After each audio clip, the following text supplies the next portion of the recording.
Kita mulai dengan informasi pertama, saudara. Dinas Lingkungan Hidup, Kebersihan, dan Keindahan Kota Banda Aceh kembali melakukan operasi tangkap tangan kepada 7 warga yang membuang sampah sembarangan di Pelabuhan Ulele, Banda Aceh, Kamis kemarin.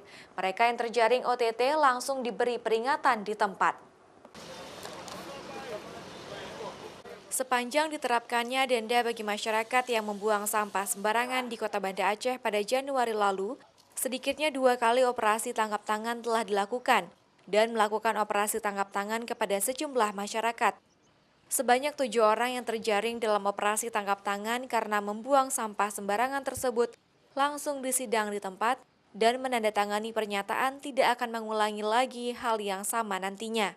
Pelaksana tugas DLHK 3 Kota Banda Aceh yang ditemui saat sedang membersihkan pinggiran Kerung Aceh membenarkan OTT yang dilaksanakan Dinas DLHK 3 bersama Satpol PP Kota Banda Aceh di Pelabuhan Ulele Kota Banda Aceh pada Kamis lalu.